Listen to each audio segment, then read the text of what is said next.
Good evening. This first question will begin with you, Mrs. Becker. I'm sorry, but either speak closer to it or louder. It's not coming across.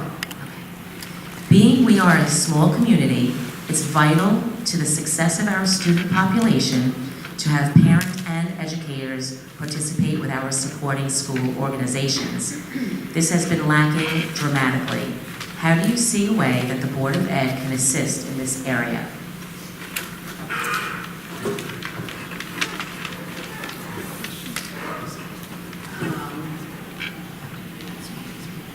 Actually, since community engagement is one of the things that I am planning on running on anyway. As you know, most of you know, Can't hear you. I'm sorry. You're just a little closer. And also, if I may, could you identify yourselves before you answer the question so that we know? It's the first time for meeting you. Okay, I'm sorry. Sure, I'm Lisa Pfeffer. Anyway, as I was saying, community engagement is something that's extremely important to me. I have volunteered enormously through the years in Sinai. As far as the board getting more people involved, other than just reaching out to the community and being more communicative to the community.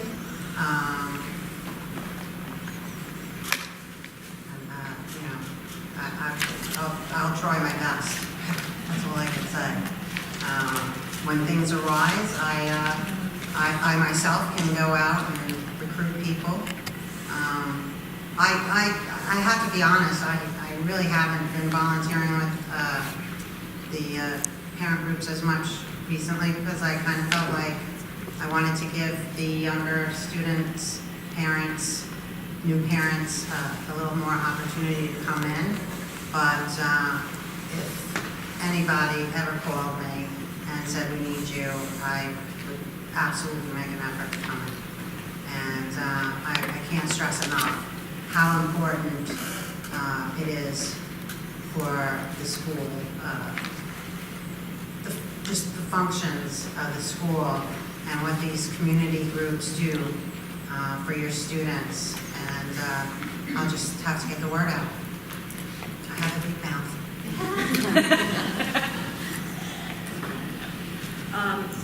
I too think that volunteering in we have 4 school-based organizations. I think it's vitally important that we give back to our school-based organizations. What I would say is I would think about what these organizations give to our students. The smart boards, the assemblies, just to name 2 of the biggest things that I can think of right now. Those assemblies that your kids come home so excited about, that school-based organizations donating. The calendars that you get in your mailboxes in August that you wait for, that's school-based organizations. All of those things don't happen in a bubble. It's all through volunteering. So I know that it's hard if you're a working parent, but there are opportunities that you can do it. So and generally speaking, I think when you go and volunteer at these things, you meet outstanding people in our community, people that want to give back and want to give to our students. So I would just keep stressing the amazing things that our school-based organizations do for our kids. So go to the paint night, go to the book fair, go to the Wizards games, go to our basketball games and our different things that all of our school-based organizations do for our kids. But they give everything to our kids, but their time, it's amazing people. Just sorry. Sorry, I'm gonna get the microphone out for Zoom. Good evening, Mount Sinai. Oh, It's a pleasure to be here this evening, and it's also a real honor after all these years. Gonna borrow this from you. I hope that you all got my material that was outside. If you have not gotten it, then make sure you pick one up, because you will see that volunteering is my life, and I just believe that we need to give back whatever community organization it is, because we get so much from giving back to the community. When I was here, when I was a parent actually, I helped found the Mount Sinai Friends of the Arts, and that was a big project for us. I have done budget advisory committees, everything that I felt that I could give something to. And now, as the retired middle school nurse, I decided when I retired in '06, this is it. Now you run for the Board of Education. And it has been a fantastic ride. I have done so many different things, and I'll just mention a couple of them. When we were talking about full-day kindergarten, I had a granddaughter who was in full-day kindergarten in Miller Place. And I took the information that she was getting and the information that our students were getting and compared them for a whole year. And up until December, Emily and this school district were the same. After December, Miller Place took off like a shot. And that was one of the things that helped us decide that we should perhaps go with full-day kindergarten, even though it was expensive. So that's just one of the small things. But I've done a lot of other things, and I thank you for this opportunity to be here this evening.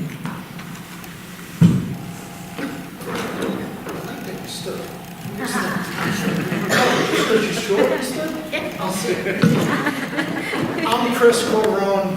Maybe I don't need this. I always talk loud as it is. My life has been in sales. I've inspired sales reps, doctors, neurosurgeons, orthopedic surgeons to do things and change habits. A lot of the times, the doctors and the neurosurgeons, they don't want to deal with me, and I get them to do it. This is a community. We have 12,000 some odd people here. We have 2,300 kids that rely on all of us. And honestly, I think we have to ask and hold each other accountable. I'm pretty short and sweet. Some say I'm blunt, but that's all I'm going to be doing. I'm going to be talking to a ton of different people and holding people accountable. And God willing, we do this together.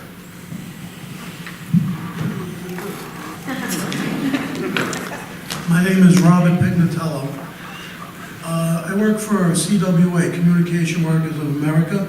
I'm the union representative chief steward. So I do understand what you mean by engaging the community. The most important thing is people need to be informed. They want to be informed, they want to stay informed, and you need to go out there and inform them. But you need somebody personable, with a personality to go out there. You don't need somebody that has a personality of a cardboard box.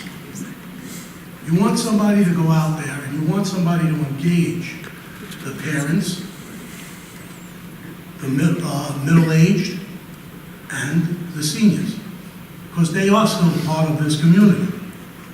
So, in doing so, you go out, you talk, you listen, and then you suggest. Because each person has an opinion, and each person's opinion counts.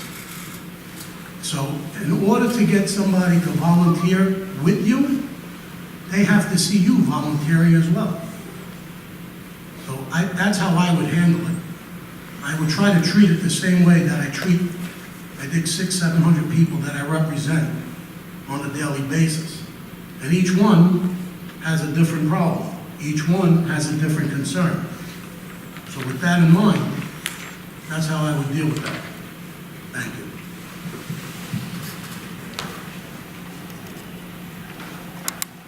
We'll start with Mr. Henninger. This question is for you. How will you protect the academic program at Mount Sinai as state aid and tax base is reduced? I didn't say my name before, so I am Anne-Marie Henninger, and I didn't really give any background about myself either, but I have been working in school districts for 28 years. I'm a physical therapist, so I work with school-age children, special ed children. Academics and school programs are very, very important to me. I myself have 2 different students in my house. They learn differently. They are different in school. So one of the things that, and I forgot to mention this in the last question, that I think that our SEPTA organization helped fight for were these reading programs. What some of the things that our reading and writing programs have brought is data, more data. So what I think we can do is continue to look at this data and make sure that all of our children are excelling in our reading and writing and math and anything else that we have here. We have to look at what works and we have to look at what isn't working. We have to look at what changes we need to do. Just with reading, is it phonics, is it language, what is it that's not working? I think that we are on the right path with that. I am of the opinion that there's always room to improve. But for me, I would look at the data and how our kids are performing on a daily basis, how they're performing in their classrooms. And then looking at the programs that work and ones that we need to improve or any modifications that we need to make.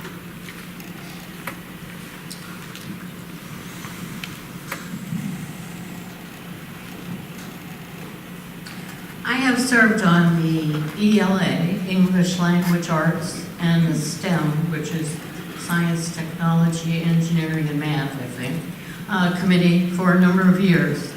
And we were the group that, with the administrators, realized that something really had to be done about the reading and writing program in the elementary school. And we investigated a variety of programs. We worked on a budget, we worked on the materials, we figured out what kind of data we needed. We worked with Columbia Teachers College, which is they're running the program for us. The change is tremendous. Every year we're looking at other programs. We have added programs in the high school, which are career programs like culinary arts and accounting. And they're connected with a college so that the kids can also get college credits. We believe in rigor. And I realize that sometimes that's a little difficult for parents when the kids come home and say, I really got to get this done, But there is always help. And you should never go it alone if you feel that your child needs help. Make sure they get their help. We also have taken a look at the math program. The students have asked us for robotics, and we now have a technology teacher who is really into that. So we're hoping that we're going to be able to bring robotics back to Mount Sinai. And every year, constantly, we are looking at the programs. And I understand that there's less money, but we keep on. We have not removed any programs yet, and we're not going to, because that would decrease the school pay. Thank you.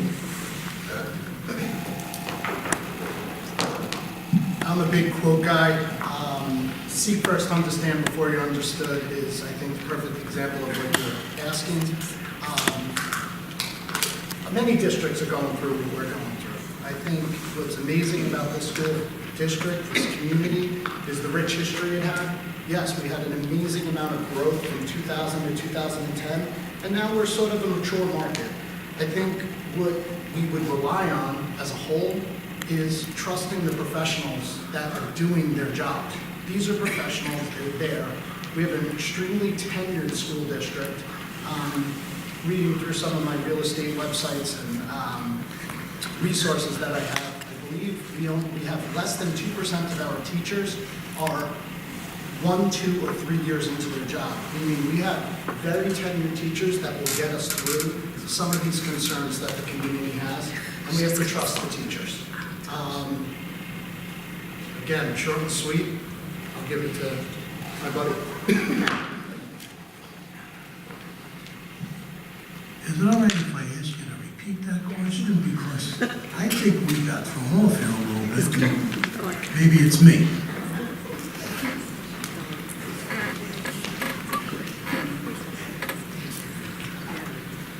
How will you protect the academic program at Mount Sinai School District as state aid and tax base is reduced? Well, I couldn't protect it myself, but I have a voice. And I have a voice of reason, and I bring that to the board if I'm elected and to be seated with them. And we go over it on maybe looking at other ways to keep our money flowing.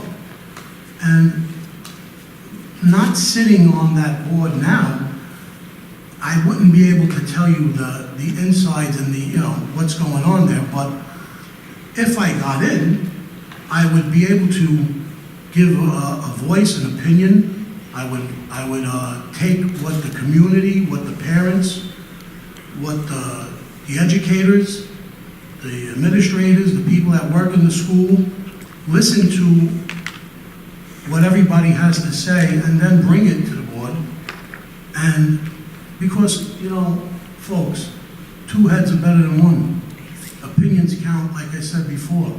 And, just for me to say what I would do is doing everybody here an injustice. It's what you would do and what you would want me to do and what you would want me to say and how you would want me to approach what is going on. And that, I think, is the main concern. It's not me, it's you. It's the people in the community, it's the parents, it's the children, it's the educators. That's what I would do. Academics is extremely important to me. I have 3 children.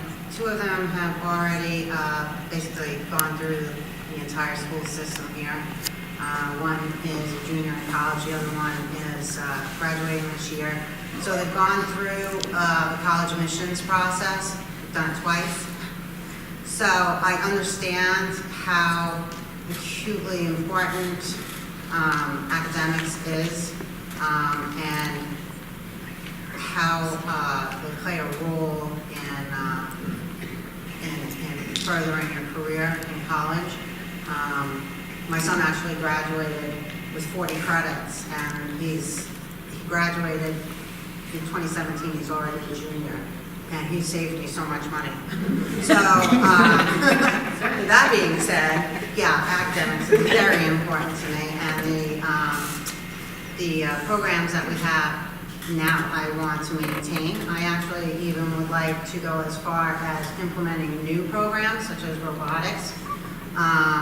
With that being said, I think, like Anne-Marie said, we'll have to look at data, see what's working, what's not working, do research. I'd have to go on recommendations of the superintendent, the administrators, the staff, what's working, what's not working.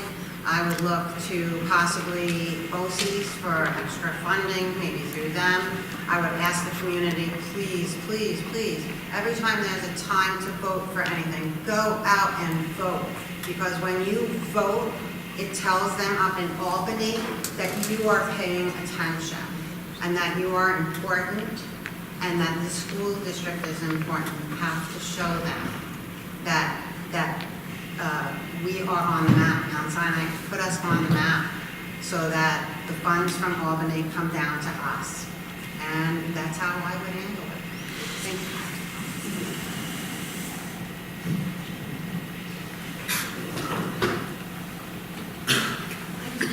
Mrs. Jordan, this next question, we will begin with you. Please tell us, as accurately as possible, if you feel the New York State grades 3 through 8 exams are developmentally appropriate for students, and how do you feel about evaluating teachers based upon their students' performances on these exams? I'm sorry, but I missed the beginning part. Could you do it again for me? Sure.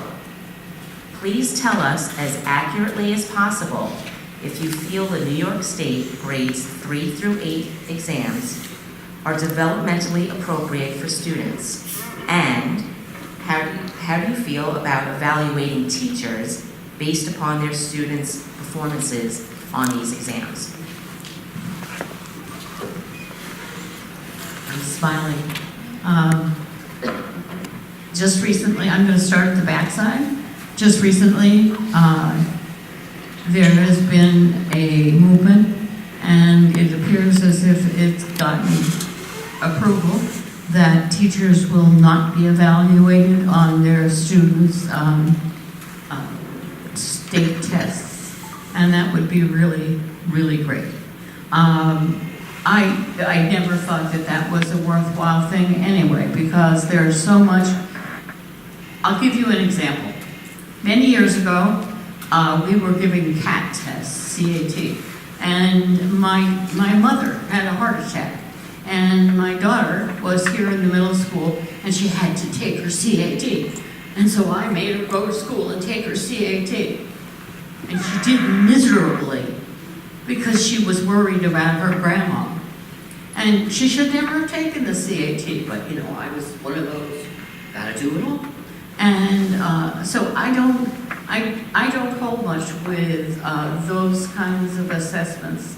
The state will work through it, and they're getting an awful lot of feedback, and they're getting an awful lot of push from parents. I'm not sure that I agree with the refusing. My daughter refuses for her daughter, but then these days now they're starting to get ready to punish the school district if the school has a lot of refusers. So I'm not sure that that works either.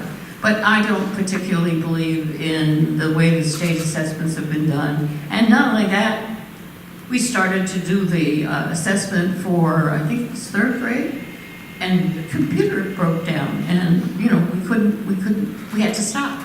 So I would rather do our own assessments, and I think they're much better. Thank you.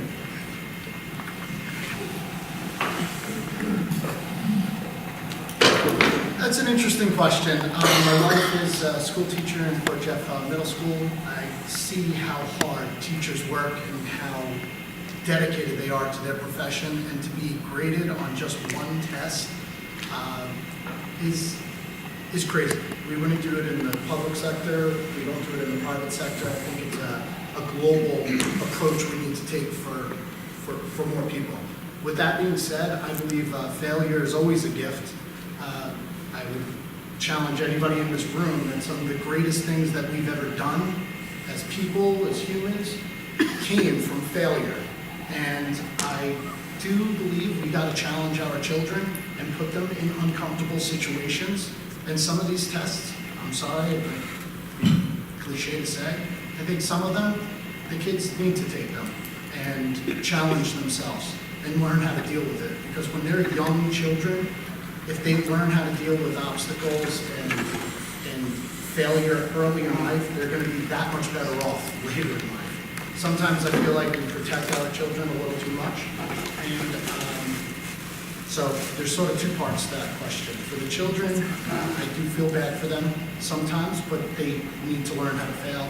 But for the teachers as a whole, I think, again, what I would do if I were to be elected, I'm going to repeat it over and over again. I would trust the professionals. I'm a salesperson. I like to bring people to the table. I like to inspire people. I'm not an educator.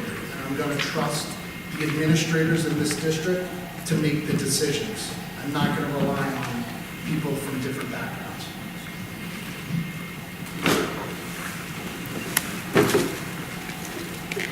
So as a union representative, when I hear that the teachers are being judged based on that exam, it makes me cringe. The educators should be judged on what your child is doing all year. Each kid learns at a different pace. Each child has certain needs. So to put judgment on a teacher because the testing didn't go the way it should, I think is an injustice to that person and for that teacher and the school district. Parents, you know your child, and I think it's the parents' right to whether they keep their child away from that testing or make them take the test. If they that testing brings money to the school, then maybe there should be a meeting where people go out and listen to what can become of these kids taking the test. But right now, I think that each parent should make themselves a choice based on their child, and the school should never, ever judge a teacher, an educator, based on that one exam, or that test, or whatever you want to call it. Because that's not right, and it shouldn't be. Maria, I feel like there's two parts to that question. Was there two parts to that question? It was to please tell us as accurately as possible if you feel the New York State grades 3 through 8 exams are developmentally appropriate for our students, and how do you feel about evaluating teachers based on their performance? I do feel like the exams are a little too long, and sometimes a little bit redundant. I kind of feel like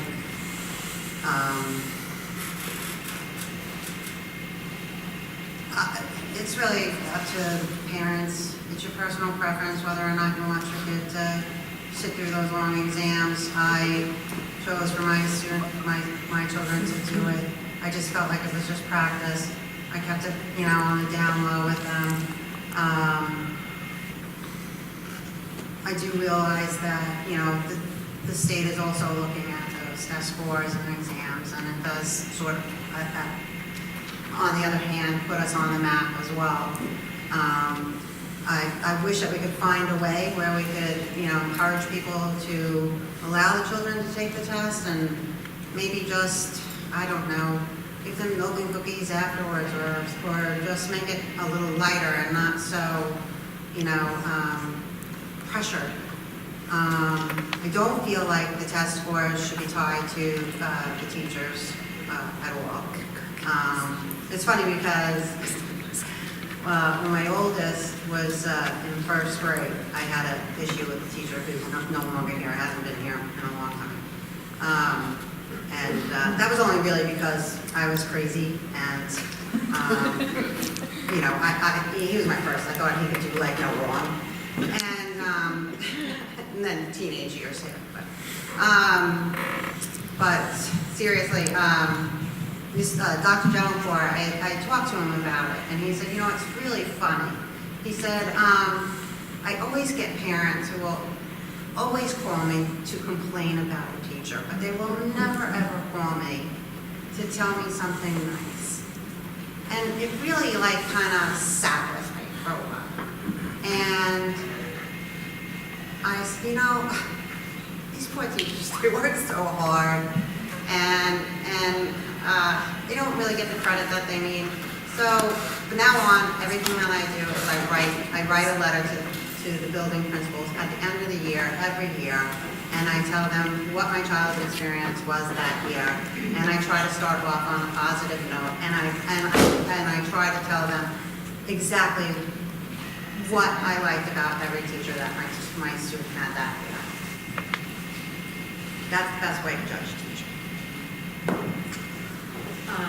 As far as the New York State test, I absolutely think that it is a personal choice. In my house, it was 50-50, because that was a personal choice for my children, and how I thought they would handle it. I think that every year we're asking our kids to raise the bar and be far above where maybe they should be developmentally, starting in kindergarten. So I don't necessarily feel that these tests, maybe they challenge you if you are that kind of a student. But if you're a struggling learner, and this will tie into my teacher part of it, if you're a struggling learner, in my house, I didn't feel like it was an important test for them to take. As far as judging teachers on these exams, I absolutely do not think that should be a part of the judging. If a teacher, I think there's far better ways to evaluate a teacher. If a teacher embraces some of these different learners that we have in our community and in our our classrooms and is helping that student achieve something that maybe that child didn't think they could, or that to me is far more important. And if that child isn't the kind of learner that that test tests, if that makes sense, they should never be penalized for that, because that child is achieving things in that classroom, and that's the true measure of what a teacher is. But for me, that's the most important part. So.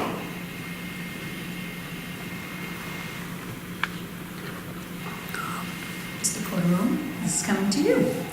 Over the past several years, it seems there is a disconnect between the board and administrators and teachers. How do you plan on removing that disconnect, and how important are the administrative and teacher opinions in your decision making?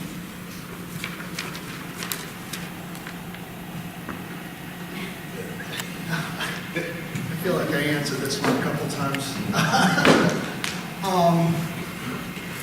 That's honestly why I'm sitting up here today, is a very good friend of mine brought to my attention about a year ago that everybody's so wrapped up in politics and global politics.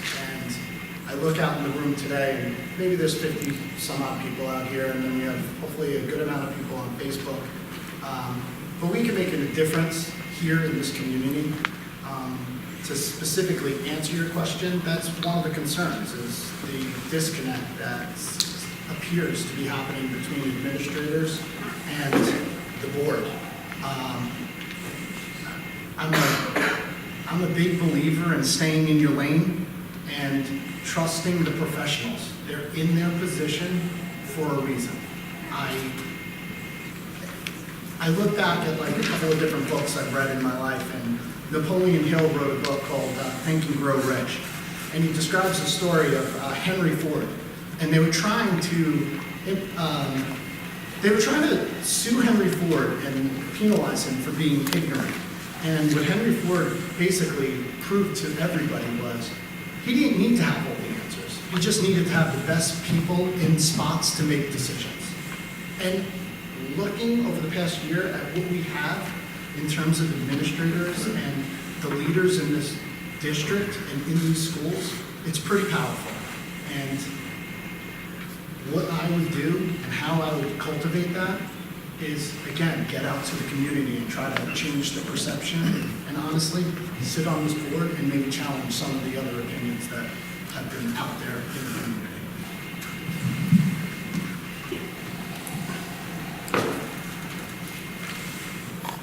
So if there's a disconnect between the educators and the board,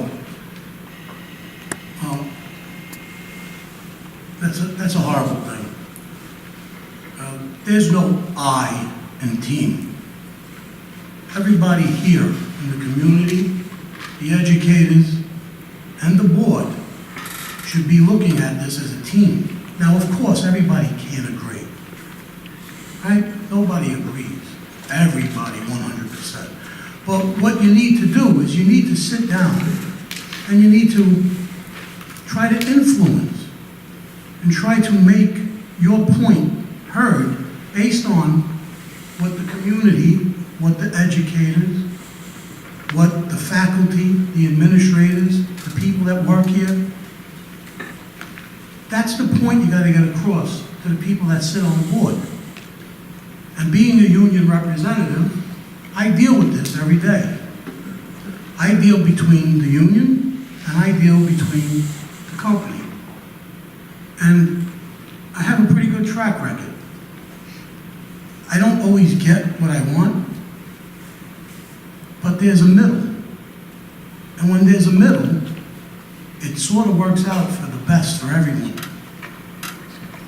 It's when you have this in-house fighting, and this one doesn't like that one, and he said and she said, you destroy the school.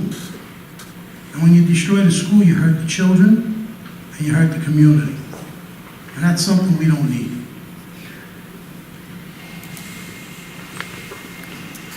If there was a disconnect between the board administrators, I wasn't aware of it.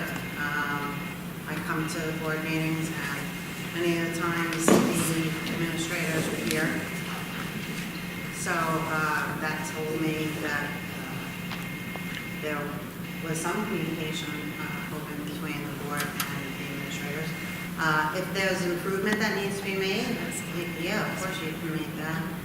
It's basically keeping lines of communication open. I like to think I'm kind of a positive person, so I would approach everything positively. Before I was a stay-at-home mom, I actually worked in a company as a computer systems consultant to many school districts on Long Island.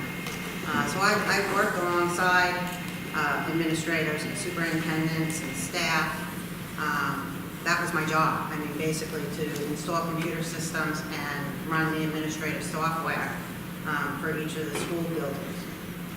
So I'm used to talking to administrators and staff.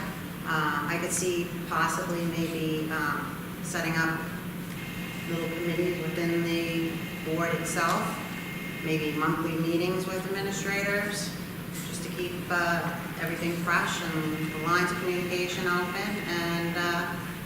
And I have to say too, changing the board up a little bit is not a bad thing. You need new people. You need people to come in with fresh ideas. And I think that sometimes it gets a little stagnant, and I think that the educators would probably appreciate having somebody new and different to talk to. Thank you. I came on the board in September, and I know that we get monthly updates from our administrators. I can't think of an administrator that I don't feel is approachable. I feel like that I am very approachable. We have some here today. I felt like we were having conversations about different things in all of the buildings. It would make me upset if it was felt that it was any different than that. I think it's extremely important to work collaboratively with all of the administrators, all of the teachers, because how else do we know what's going on the ground floor? That's what we need to know. Again, if you go back to that data too, there are data collectors, there are information. So it is extremely important, and that is absolutely a relationship that I would continue to foster and everything else. But there are monthly updates and different things from administrators to try to keep us all in the loop and having conversations about things. I think that that's very important.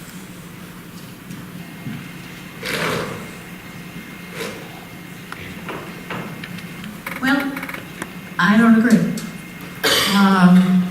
Since I've been on the Board of Education, I believe that we have had more and more communication with our administrators. The STEM and the ELA committee is administrators and Board of Education. More administrators than Board of Education. We're only allowed 3 people on those. There are other committees that have been formed from time to time based on the need, for example, security, and we have worked together to come to a consensus. So I think that our administrators are totally with us and we are totally with them. When we do tenure, we receive tenure applications and we review them, and then the principals of the building where the person is going for tenure come in and do a presentation to us and discuss the person and answer any questions that we might have. That did not used to happen. So I think, and the superintendent is our connection to the administrators. You can't have all 7 of us talking to them all the time, but he has monthly, weekly meetings with them, and then he communicates to us what they have been saying, and then if there's something that we grab a hold of that needs to be taken care of, we work on that with the administrators and the teachers. We did this with special ed, and it's still being worked on. But I don't think so. I think that we have a very cohesive group here, and actually, we have more disconnect with our community because we have 10,000, 9,000 people in this district, and we have no more than 1,500 people who bother to vote. And that concerns me tremendously. And so I would like to see more community participation in the things that we do. Thank you.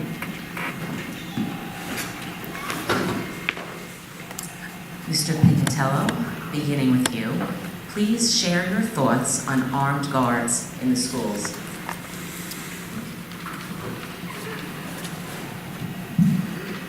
Armed security guards? Would they be retired detectives? Or would they be hired armed security guards that are trained in carrying a gun? What did you mean by that? Community question. It's a community question. Well, if they're retired detectives, they carry their weapon with them all the time. And I think we do have retired police officers that sit at the security shack now, right? So I'm pretty sure that they're carrying their weapon. I'm not here on the board, so I wouldn't know that for a fact, but I think that a retired detective or I don't know if they're all retired or if they're working here on the side, but I'm pretty sure that they must carry their weapon. And if you mean walking through the halls or outside, as long as they're a retired detective, I don't find a problem with that because they are trained to carry the weapon. I don't think that you're going on the internet to look for security guards that carry weapons. So I'm pretty sure that you do your due diligence for the board or whoever makes that decision on who will, watch over or secure the school. And let's face it, folks, in this day and age, security is number one. Yeah? Never have too much security. Never. Think about that. Watch the news. It's all over. It's all over the place. So, if you want to give me security to watch my children, I'm all for that.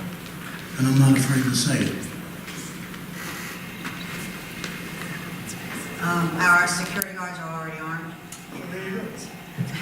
And I'm okay with that, as long as they're retired police officers, then I'm good with it. And they're licensed to carry around, so I'm fine. Thank you.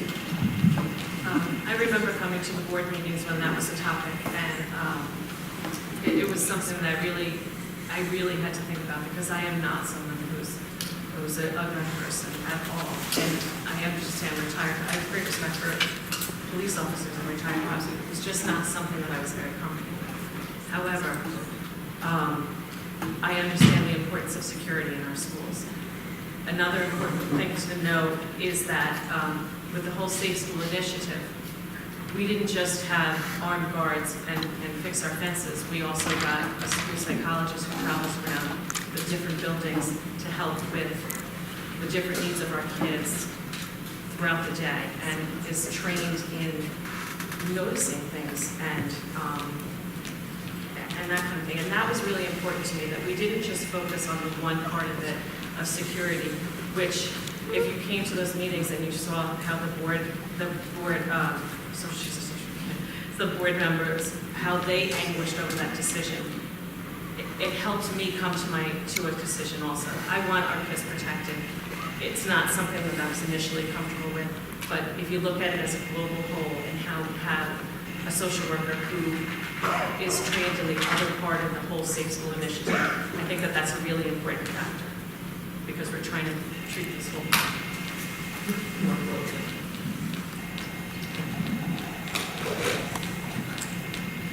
Was the hardest decision I ever had to make. But I realized that school environments have changed. The world around us has changed. And I felt that we needed to add that one component. Now, our guards are from service, and yes, they are retired officers, and we had them take special training so that they would understand the different reactions that children with special needs might have under certain circumstances. They might become alarmed, they might become combative, or anything like this, so that they would understand that this is normal for this child, and we will try to quiet them down and get them into a safe place. They have been very responsive. It's very interesting to watch the children with them. In some cases, they hug them because they are just part of the everyday. But this was a very difficult decision to make. And Anne Marie talked about the social worker. I felt very strongly and advocated very strongly that we needed a mental health social worker who would work in all of the buildings, who would eyeball the kids who were on the outs, who were being picked on, who were unhappy, who were just appeared depressed. And she is doing a fantastic job. For that matter, in the high school, they were reading Catcher in the Rye, and the main character had PTSD and depression. She went into those high school classrooms and taught a lesson on PTSD and depression.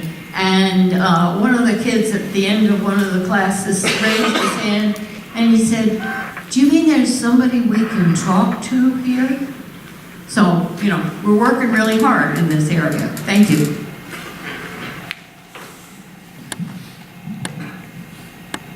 Shout out to Anne Marie, that was an awesome answer. Yeah. I think it's well thought out. I actually commend the board because it must have been an extremely hard decision. Unfortunately, the world we live in is changing. Again, as a community, I think we need to come together on all of these topics. And it seems like the board, the administrators, everybody made a great decision with handling it the way they handled it. So I support it.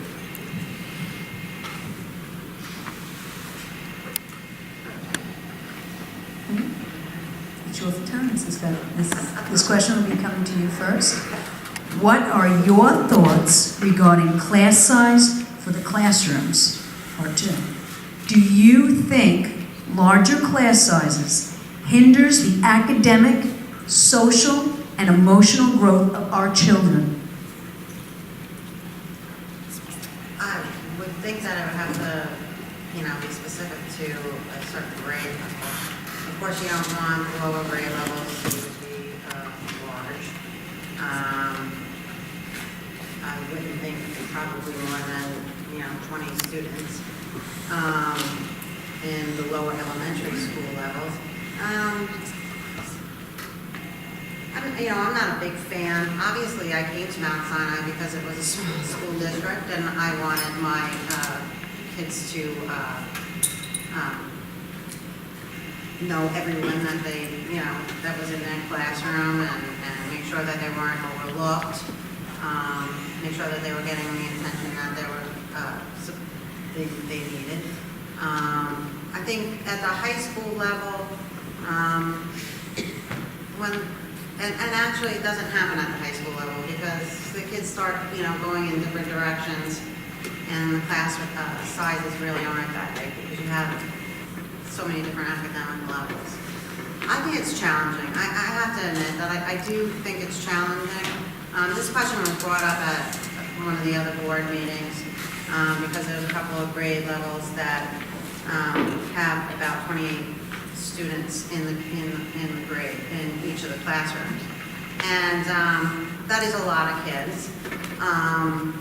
It's hard to do, I guess, differential teaching and studies, during that period with that many, during those classes with that many students. In that case, I would think that you would have to monitor it and, speak with the teacher, watch the grades, look at the test scores, and maybe put an aide in there. If need be, then you would have to probably hire another teacher.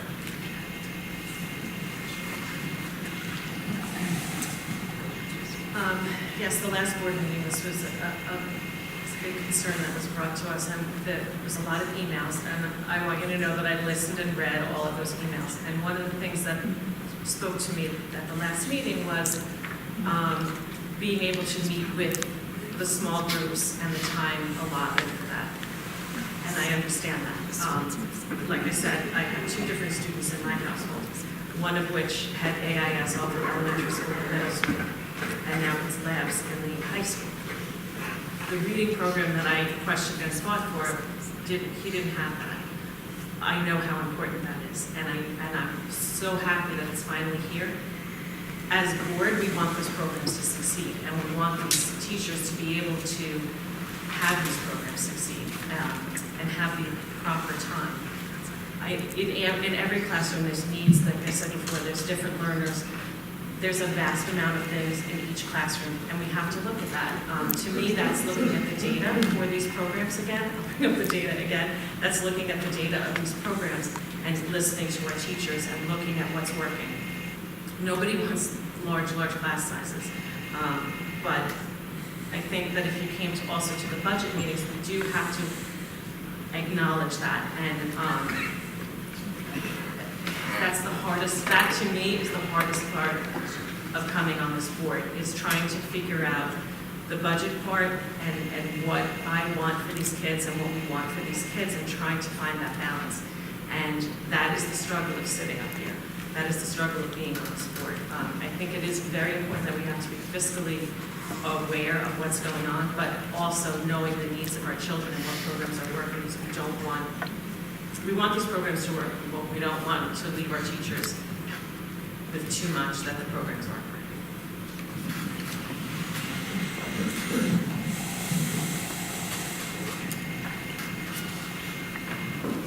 Interesting you should ask.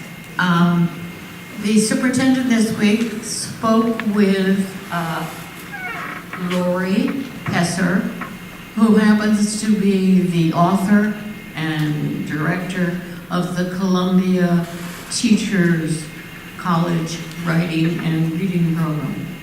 And he said to her, what's more important, the number of kids in the class or the teacher who teaches the class? And she said, if you have an effective teacher, they can teach pretty much any number of kids. Sometimes it's a little harder.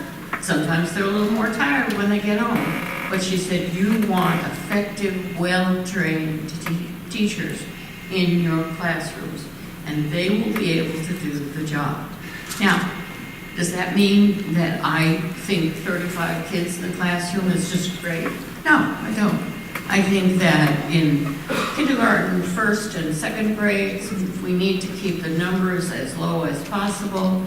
And we did add another section for second grade so that their numbers are down low. Because those are the beginning years when they can't miss one of the pieces that's part of their education.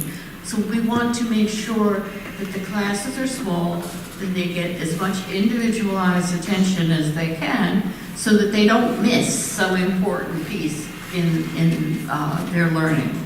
As they get older, they're able to deal with more things, and their attention span is somewhat better. So I think that the classes can be a little bit larger. It is always a balancing deal. And I wanted to mention that I know that there's concern in the community about some of the class sizes in the middle school, and I'm going to run over. We do not assign numbers until we're sure that we have got our enrollment. For example, When we started kindergarten, full-time kindergarten, they were still registering all during the summer. And in July, we finally had to hire another kindergarten teacher so that the classes would be of reasonable size. So this is not something that, just because the budget is set, we don't necessarily, that doesn't mean the class sizes or the number of teachers are set. What it does mean is that if we need another teacher in a grade, we are going to have to drop something else that's in the budget. But anyway, nothing is written in stone until we get really close to the school year. Thank you very much.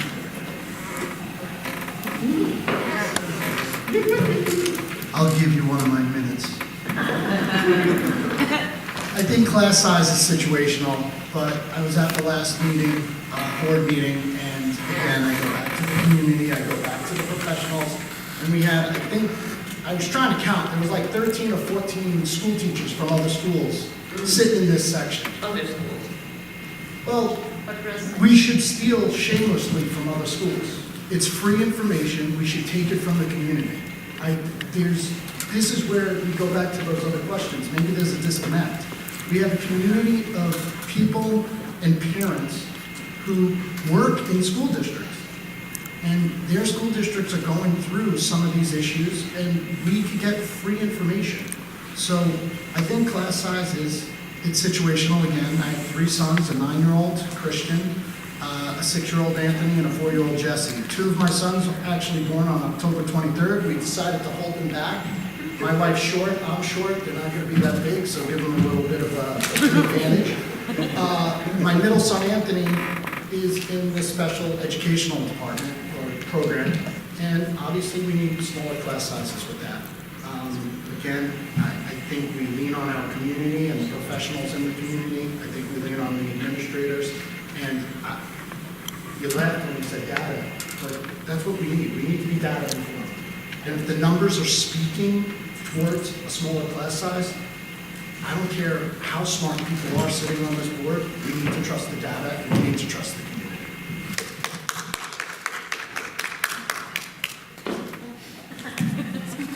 So, no disrespect to any answer up here, but, I mean, it's common sense.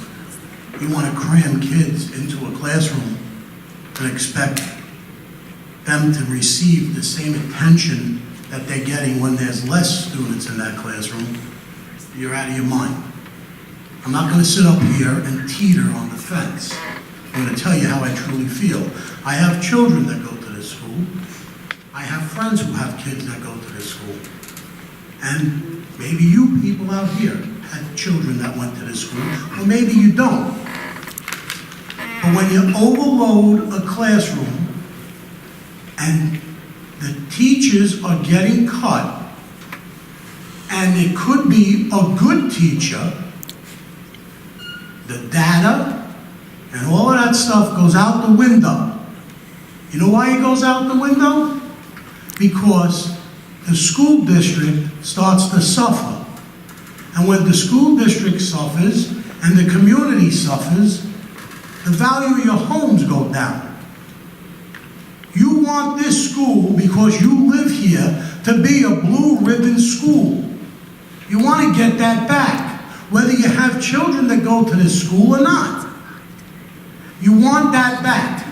You want it for your own reasons, but most of all, because the kids that are in the 1st grade now, the 8th grade, the 10th grade, or the 11th grade, are going to be pillars of this community one day. And you want them to get the attention that they need. So the data, and no disrespect to that, and a teacher could teach, if a teacher is good, no disrespect to that either, is all baloney. Smaller classrooms, you learn better. Smaller classrooms, the teacher teaches better. Don't give me 35 is the same as 23, and I'm going to go over now. Thank you. Because 25 isn't the same as 35.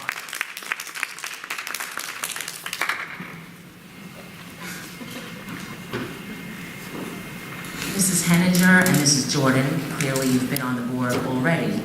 For the remaining candidates, what is your history of attending Board of Ed meetings? And for all of you, what motivates you to be a board member?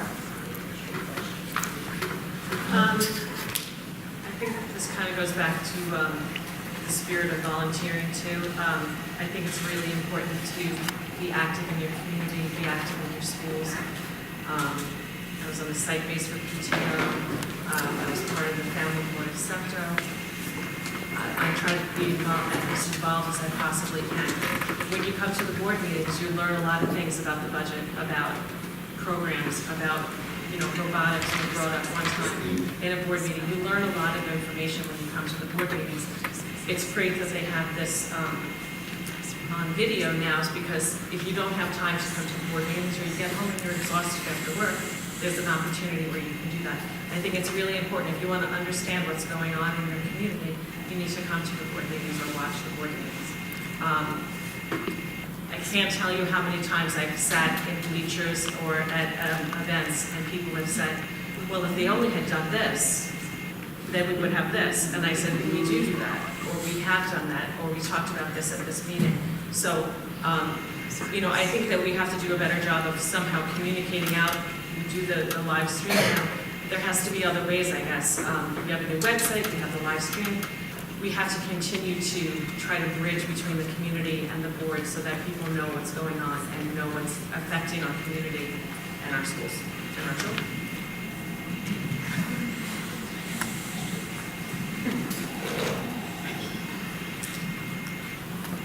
Okay, so I've attended board meetings pretty much all my life. My husband and I, when we first lived in Port Jeff Station, we used to go because we were interested. And then I became PTA president, and I always went, and drove them crazy sometimes.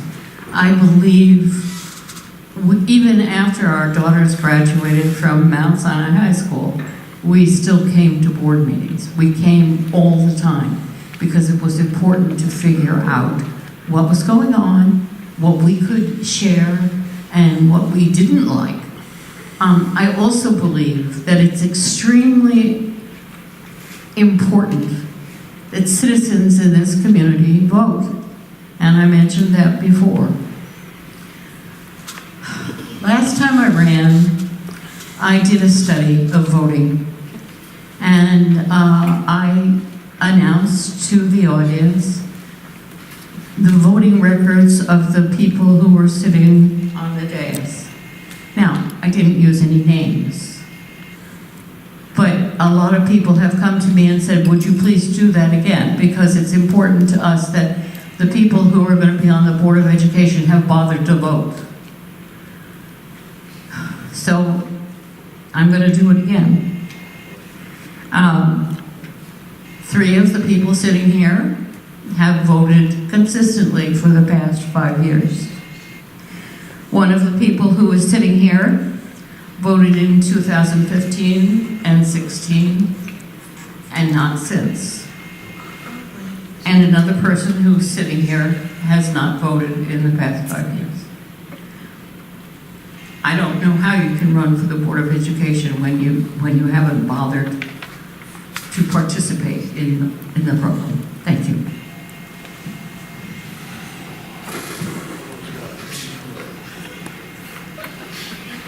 So in terms of the question of attendance at board meetings, I believe I've been to the last 5. I was ignorant to the process prior to that. Some of the data that Ms. Jordan just shared, I'm one of the people that she's speaking negatively about, and I will gladly admit it, because I hold myself accountable. Again, I go back to seek first to understand before you're understood. If it weren't for a couple of my good friends who educated me on the process and what the community is lacking and what we need to do as a community, I would not be there, and her stats would keep on going up. But I've changed, and I'm going to vote, and I'm going to inspire more people to vote, because what people don't know, they don't do. And we need to educate ourselves more. And Am I embarrassed to admit it? No, I'm not embarrassed to admit it. I was ignorant to the fact. But as my children start growing and getting older and they're in the school district, and I see all of the blessings around us, I'm inspired. And I want to inspire more people to vote. And what I find funny about that is, By the way, I wasn't being no, negative. no, no, no, no, no, and I'm not looking at it as Presenting negative. data. I think data's good, I'm okay with it. I have 30 seconds. No, you aren't being negative. I think it's embarrassing as a community that we have less than 10% of the people vote. And you made a great point. I think the board needs to change. We have a lot of people on the board that have been here for many years, and they're obviously not inspiring people to vote. Less than 10% of the vote, and you've been here for this many years, that's embarrassing. So, did I answer the question? I hope so. Oh, I tell you that, it is, how many board meetings? 5 in a row. So here's the whole thing in a nutshell, right? I could speak for myself, I can't speak for anybody else up here, but I wouldn't be sitting up here on a Wednesday night for an hour and a half answering questions if I didn't intend to do a good job if I'm elected. Right? This takes work, this takes time. So when people tell you they're gonna go out and they're gonna do this, listen, did you see anybody? People vote or they don't vote. They go to the meetings because they can or they don't go. They catch it on YouTube. That was, well, whoever thought of that idea. Well, they catch it on YouTube, whatever, Facebook, whatever it might be. They ask, hey, what went on? So the bottom line is this, okay? What needs to change now to keep this school on top? Does it matter if Mrs. Jordan, Lynn knows that there was 1,485 people that voted last year? Does it matter that 2 years ago, 1,800 people voted and we're falling off? What matters is what is decided when you sit on the board. What is decided when the community brings to me or the people on this board their concerns? Yeah, she's up here and other people are up here and they might be here for a long time. But like my friend here, Chris said, maybe it just got stale. Right? Maybe you need a fresh loaf of bread.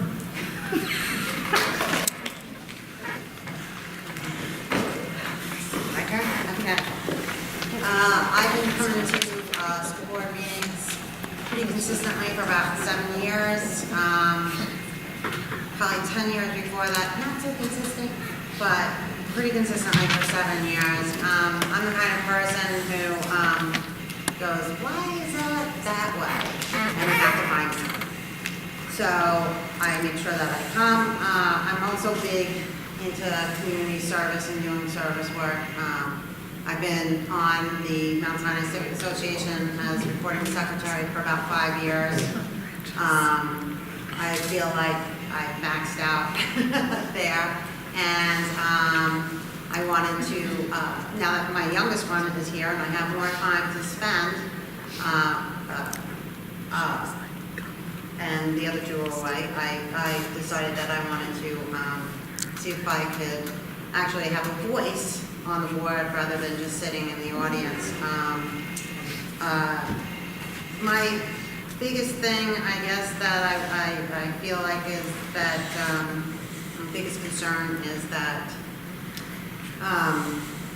it's probably been about 6 years since we've been competing in robotics. And when we did, it was in conjunction with Comswap High School. And I really feel strongly about getting more STEM programs and competitive robotics team. in, at least in the high school. I would like to see it in the middle school levels and even in the elementary school levels as well. There's about 50 school districts on Long Island that participate in the county, and and I'm going to go over, I'm sorry, but they've been competing for robotics, and Mount Sinai is not one of them. So, and most recent, I mean, locally, Mill Place has had a robotics team for about 7 years. So, I would like to see something like that happen. And I've been working with Mr. Boswell and Mr. Matthews, and I've had meetings with Mr. Grable about it. And I feel like I could probably do more in that area as a board member.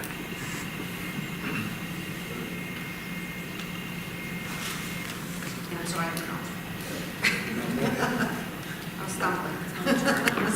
Mrs. Jordan, question is coming to you first. It's a two-parter. By definition, a board member's role is to ensure creation of a vision and goals for the district. What is your vision and goal for the first and third year plan? Part 2. What do you see as the board member's role and responsibilities?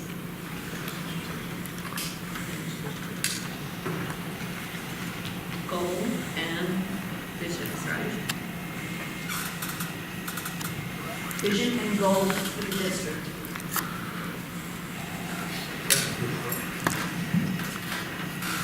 I figured that. My vision is education differentiated. My vision is education for all, differentiated education so that it meets the needs of each and every student at the level where they are with the idiosyncrasies that they have, so that they can reach the highest potential that they have. I know it sounds like No Child Left Behind, which I don't really like the program, but that's the concept. So that's my vision.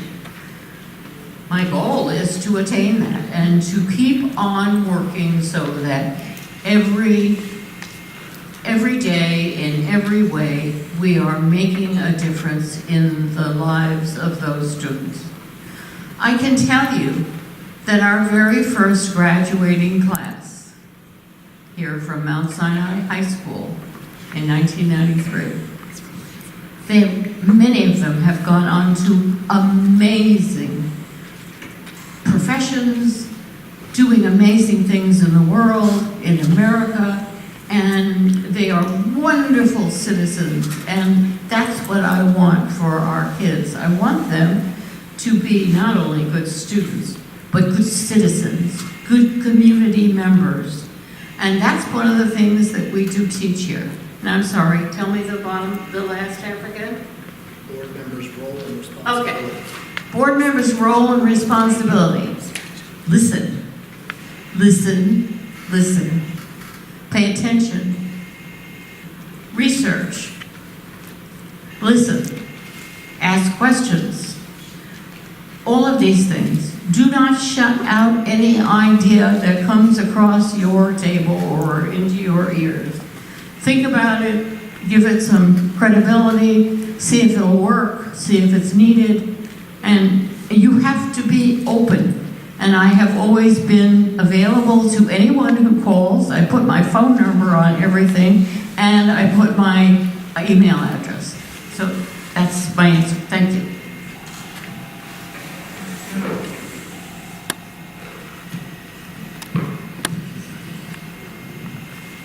It's a tricky question, because like, me sitting up here for an hour and a half is hard. I want to start walking around. I don't like being so high up and talking to people.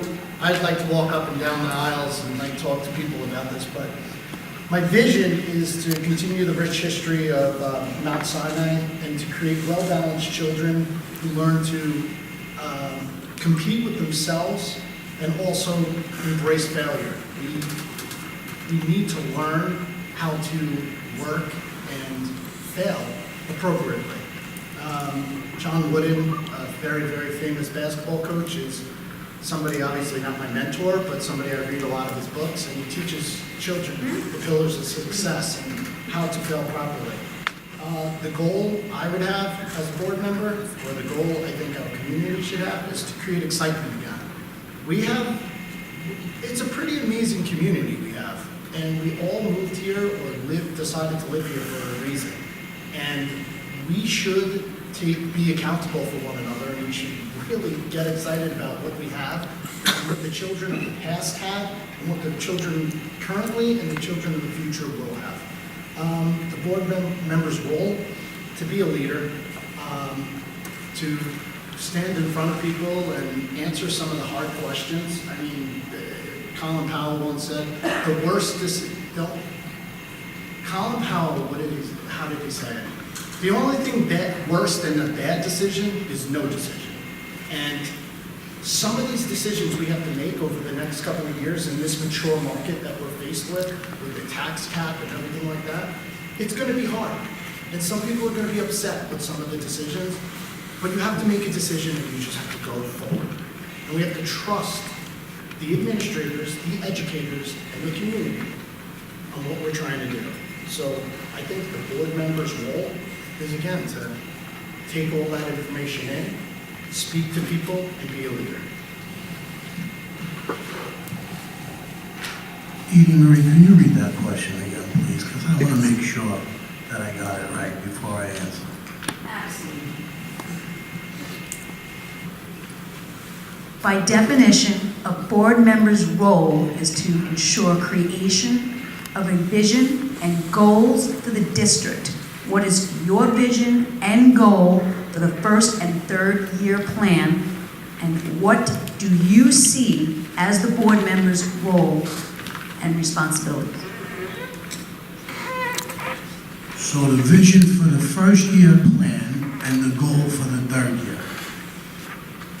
So the vision would be that you would expect or hope that you can reach out and maybe get your point across, listen to what people have to say, maybe get everybody on the same page, try to fix whatever disconnect is going on, because I had no idea there was one, get everybody focused, and then in the third year, when you're walking down the street or you're in a store, somebody goes, hey, that's Rob. He's on the board. Or, hey, what's going on? How you doing, Mr. So-and-so or Mrs. So-and-so? Get to meet everybody. Get to talk to each person. Get to know their wants and their needs. And bring it to the board. Bring it to the community. Now, you said the role and the responsibility of a board member is to do just that. Is to take what the community people have to say and understand and bring it to the table. And not just become a puppet. Not a yes man or a yes woman. Somebody that you want to sit there and say, no, it's not a good idea. Because whoever's in charge, it doesn't mean he's always right or she's always right. Right? That's what makes everybody different. Because everybody has an opinion, and it's not always wrong. People are afraid. They're afraid to say what they really want to say. And it's your job to be their voice. To bring to the table, if it's this table, some other table somewhere else, what they want you to tell the board. That you want to hear them speak for you. And they must be honest with you. Thank you, I see that. But I never go over. Okay, I knew this question questions coming, so I have some notes. I'm just gonna read them since I get so flustered. Being nervous. I'm gonna start with what I think is expected as a board member. To connect with the community, to communicate goals, to provide an environment where our students are set up for success, not only while they're here, but after they graduate and leave for college and in their careers. To make sure that district runs with the constraints of the budget and by policy set forth from New York State of Education, and to monitor district performance. I personally would like, and you all already know, a competitive robotics team. I want more STEM programs implemented in each building with a level of instruction according to student achievement and experience. If it can't be done, if it can't be worked out in the curriculum, then maybe through clubs. I would like to see a more cohesive community working towards common goals in order to strengthen our school and to support our students. And I will work to preserve our programs and even try to implement them.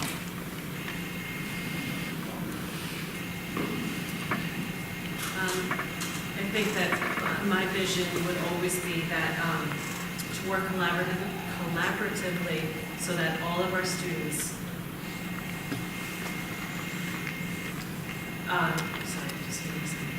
that all of our students reach their fullest potential within these walls.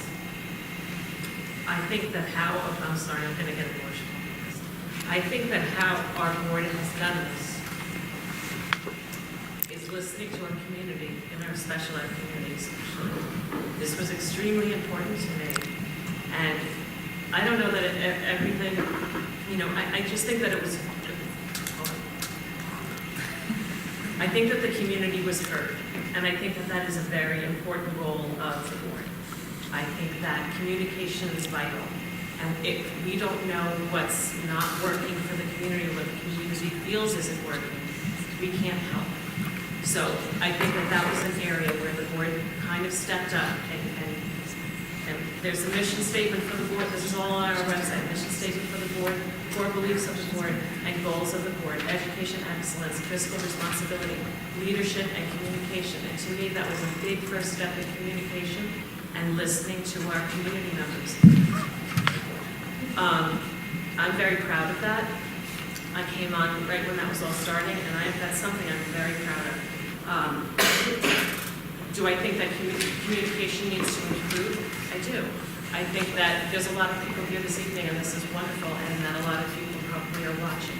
But we need to continue to communicate, and that's what I would try to focus on, is continuing that communication with our district and hearing their concerns moving forward.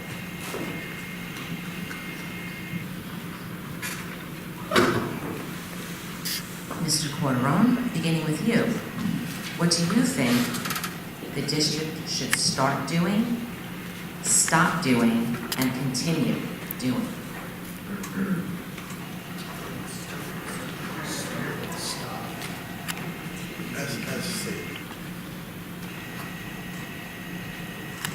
Start, I think we need to start playing to our strengths. We're a small community, and maybe we don't have the economies of scale that some of the larger communities around the neighborhood do. I'm a product of the Smithtown High School, or the Smithtown district, and that was huge. When I went, it was a combined school, and we had economies of scale. A couple of neighbors down the line, Three Village, again, huge school. We can't try to compete with them. We got to compete with ourselves, and I think we need to start playing to our strengths. And the way we play to our strengths is we lean on the leaders that are in the schools. Stop doing. We got to stop not voting. We got to. We need to get people to vote more. So I guess that would be starting. But stop doing the back and forth and some of the middle school type stuff when we were kids. I think, again, we need to be adults about everything and communicate with one another. Continue doing it? That's a good question. No. I think we need to continue to rely on our history and the pride that we have in our district, and really just continue to support each other and realize that we do make mistakes, but we are going to get through all this. Okay, that was pretty good. So, what we need to start doing is listening to the educators, listening to the teachers. When they ask for something, there's a difference between want and need. I tell my kids that. They say, Daddy, I want some new sneakers. Do you want them or do you need them? See, because the educators, the teachers, they know. So when you sit up here on this table, if you're fortunate enough to get elected, I think you need to understand that they're not just asking because it's for them, it's for our kids. So you need to start paying more attention to what they're asking for. What we need to stop doing is the bickering, back and forth. If there is a disconnect, oh my goodness, Lynn said there wasn't, but it seems like there might have been. And I think you need to stop doing that. Stop worrying about why you're worried about what the other person is doing. And get involved. You need to stop sitting on your hands. Get involved, community. Go to the board or somebody. Pick out a friendly face. Come see me. And I'll talk to them. Believe me, I'll talk to them. And what you need to continue to do is you need to continue to stay focused. You need to continue to stay engaged. You need to continue to ask questions. Because when you get lazy, the board, believe me when I tell you this, I don't want to hurt nobody's feelings, they get lazy. Keep them on their toes. Because that's what works. Trust me.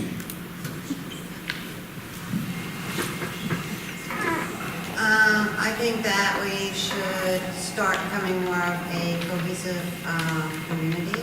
I feel like when my oldest kids were in elementary school, this community was a great community. Everyone knew everyone.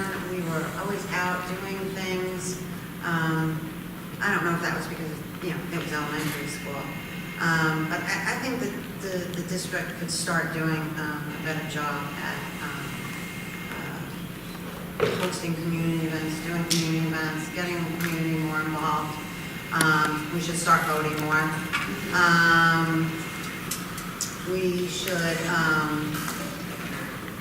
stop living within ourselves, and we should start actually reaching out to other schools, possibly, and seeing what they're doing, other districts. I know the superintendent goes out to the superintendent conferences, and he finds out from superintendents from other districts what's going on in their districts.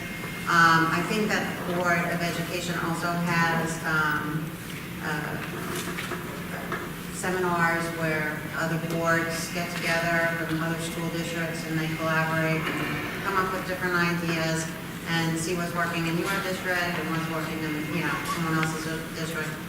I think we kind of feel here like we this works for us and we're gonna stick with it and we're gonna do it our way. And I think that, we can't expand that way. Continuing, I think that, we should continue to preserve, the programs that we have, and start looking for new programs, you know, continue looking at new programs, and continue keeping, the, budget within the 2% tax. I think communication is good for the start, stop, and continue, because I think it's hard for me to hear, and I think it's important to listen to too, that when you're on the board, you're never idle.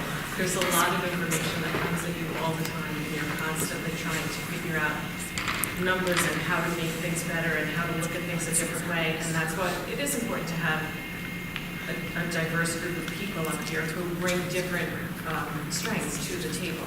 I think that that's really important. So I think that communication across the board we need to be better at communicating maybe what we're doing. Maybe we're not communicating that as well as we think that we are with the live stream and with our board meetings and with our new website and different things. We need to do that better, obviously, because there are some things that were said here today that I didn't know about, disconnects and problems with communicating. So that's obviously something that we need to start doing differently and continue doing.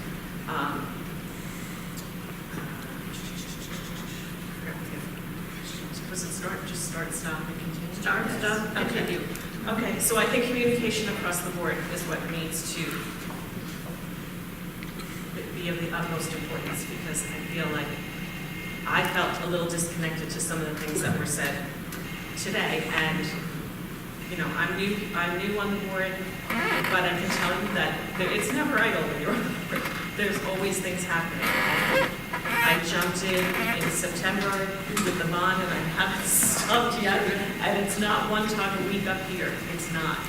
It's a lot, and you know, and I just I'm in admiration of all the people that come up here to do the volunteering and submit themselves to this, because it's not easy. It's a big commitment. So I applaud them.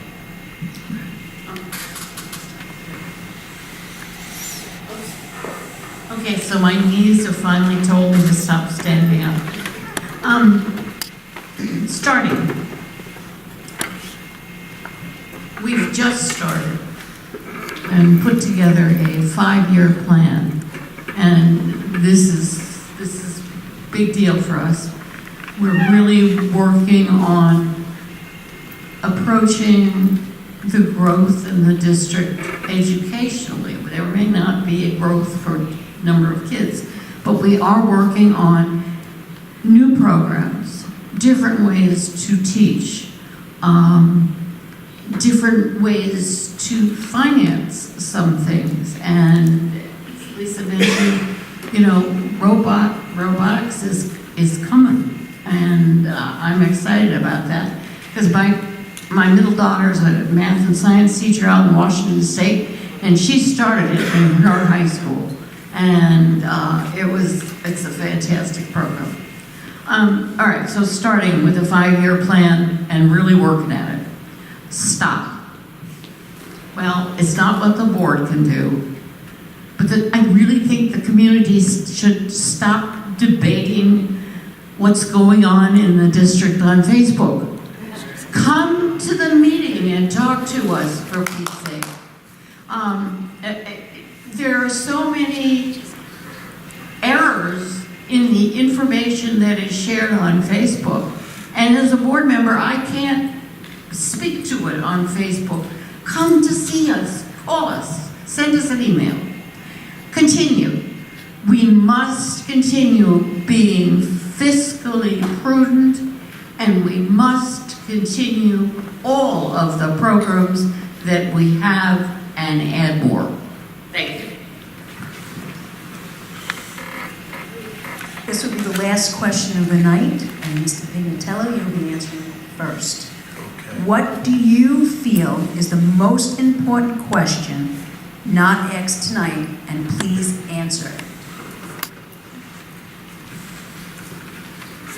Did you think I wasn't going to answer it?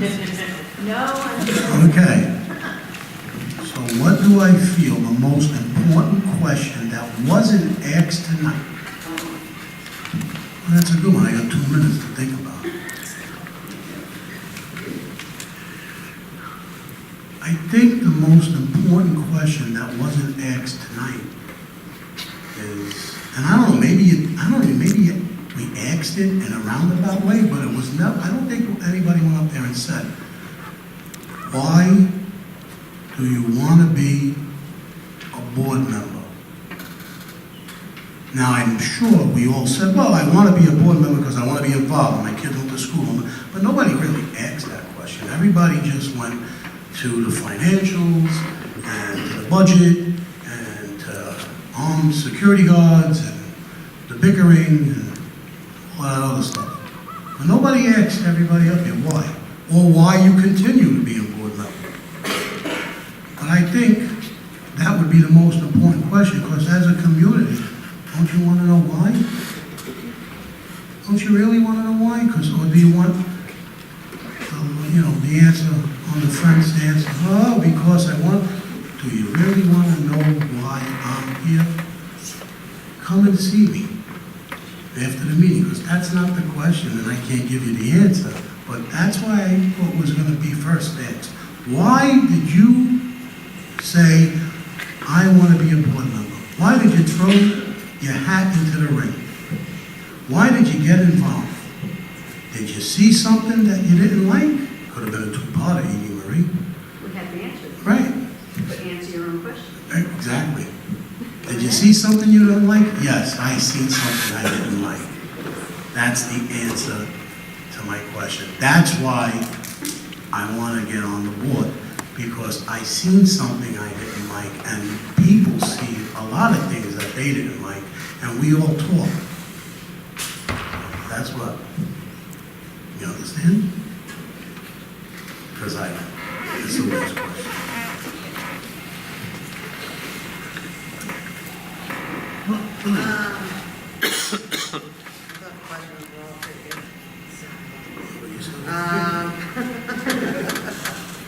I guess maybe what unique or special strengths that you have. What's that? What unique or special strengths that you have that you believe would make you a good board member?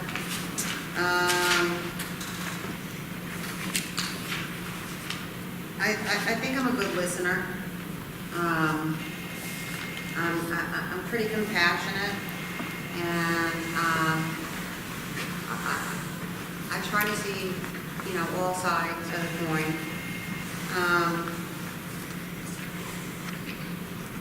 As far as, I've also, lived in Mount Sinai for over 20 years. Again, I'm on the Civic Association board. Between that and living here for so long, I pretty much understand the dynamic of the community.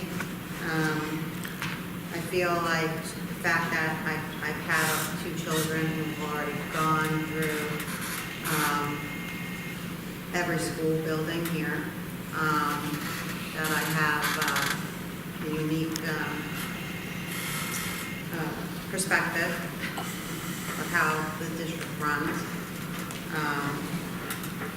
I also feel with my technical background and with working in school districts prior to being a stay-at-home mom, working alongside administrators and superintendents and staff, I really know the ins and outs of working in a school building, from attendance to discipline to reporting, grade reporting, and I feel that with my technical background, I can help in areas that I think will make us a 21st exemplary institution. I too thought that the question was going to be, what can I bring to the Board of Education? I've worked in education for 28 years. I think that I bring that unique perspective of working in education and special education, and my own, mom's story of coming through our district, and combining those two, I think, is a unique perspective and a strong, and will help further strengthen the foundation that we have here at Mount Sinai.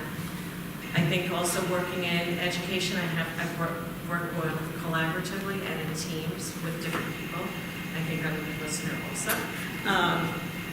I think that if you know me, you also know that I'm a fighter, and I will continue to fight for things that I think are important. I ask questions. I don't know everything, but I am a researcher, and I will continue to, if I don't understand something, I educate myself, and I look at the answers, and then I come back to the table, ask the questions. I think those are the strengths that I have, that I bring to the table.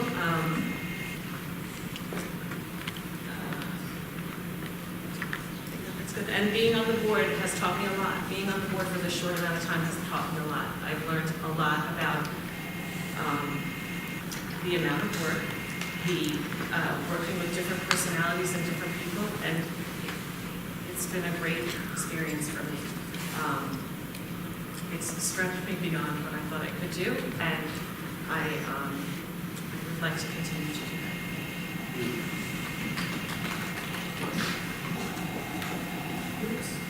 So I like the first question. So why am I doing this? Why am I doing this after 12 years? Because I feel that I still have something to contribute. Having been involved in education as long as I have been, I was one of the founding members of the Norwood Avenue PTA in Port Jeff Station back in, I think it was 1966. And it's been going on ever since then. And having been in the building as a school nurse for 19 years, I have a slightly different perspective. And I know what happens in schools and how people react sometimes to change. But I love this work. I feel that I'm willing to do the amount of research that's necessary and ask the hard questions sometimes and make the phone calls to other people who are out of the district and say, what are you doing? How are you doing it? And, and keep things moving. So there's never a time, there's never a week or a day when I'm not reading something or doing something for this job.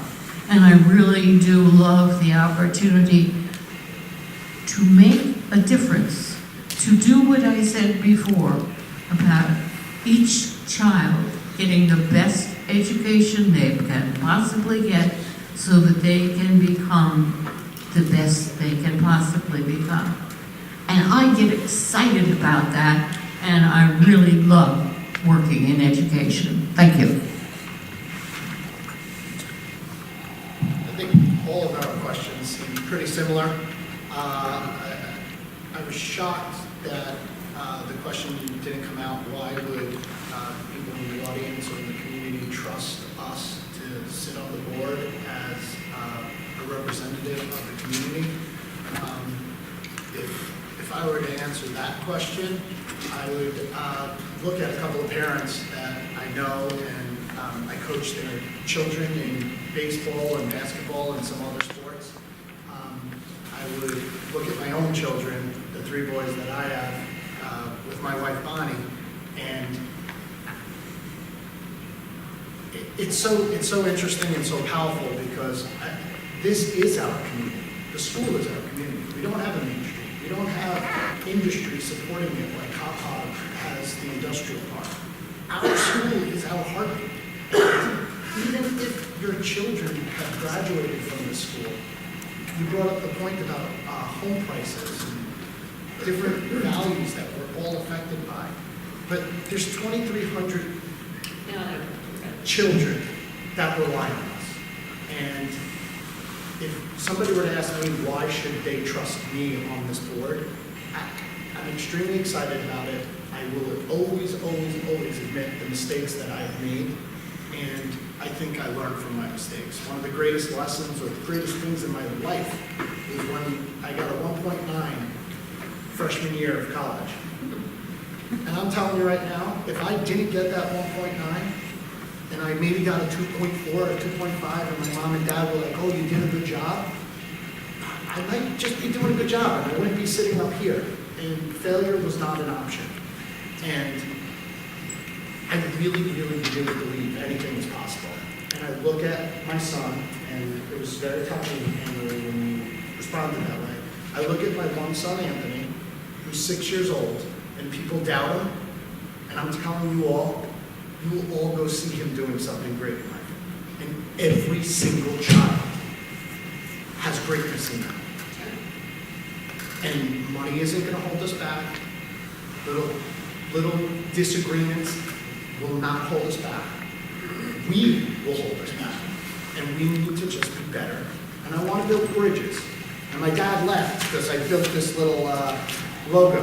And there's a bridge because I want to build bridges amongst all of us.